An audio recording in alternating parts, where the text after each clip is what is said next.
السلام عليكم ورحمة الله وبركاته. أعرفكم بنفسي، أنا عزة يوسف، صاحبة براند كنوز هاند ميد. لو حابين تشوفوا صفحاتي فيسبوك وإنستجرام هسيب لكم اللينكات بتاعتها. كتير طلبوا مني لسلسلة فيديوهات لتعليم المكرمية للمبتدئين، وحبيت بصراحة أعملها بطريقة مبسطة وسهلة، بحيث إن هي ما تبقاش تقيله، وخصوصا على المبتدئ، لان المبتدئ بيبقى عايز خطوات بسيطه وسهله يقدر ان هو يكررها. وللعلم انا اصلا اتعلمت في بدايتي خالص من 3 او 4 سنين من اليوتيوب. يعني اساس تعليمي اصلا من اليوتيوب ولوحدي خالص. كنت بتعلم العقد واطبقها في البيت لوحدي على اي برضو خيوط. مش شرط ان احنا في البدايه ان احنا طبعا نشتري كل خيوط المكرميه او كل انواعها او الكلام ده.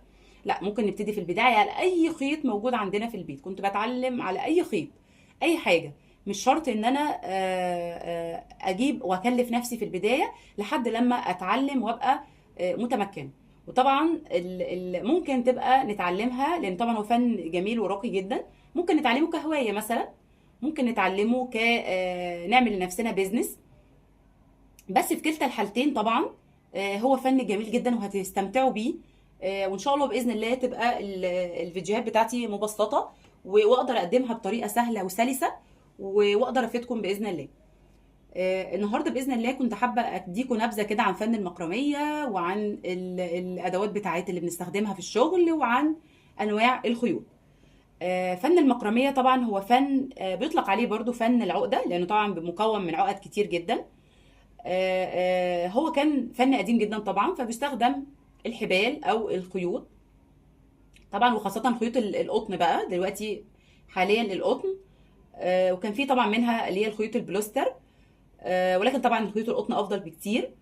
وكنا بتستخدم لابتكار تصاميم جديده، وبخلال عقد طبعا متكرره. ولكن كان قديما كان بيستخدم في مثلا شبكات الصيد او الستاير، بس كان يعني بيستخدم في نطاق يعني محدود. مش زي طبعا في الوقت الحالي.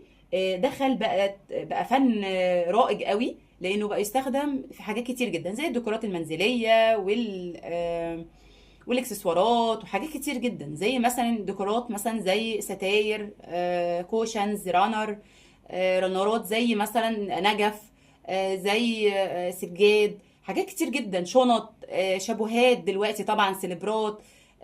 ممكن مثلا لو حد مجرد عايز بس يتعلم يعمل حاجات شخصية لنفسه، شابوه، شنطة، سليبر. فهو فن سهل، وهنحس ان هو لما ايدينا تتعود عليه ونحبه اصلا ونتعلم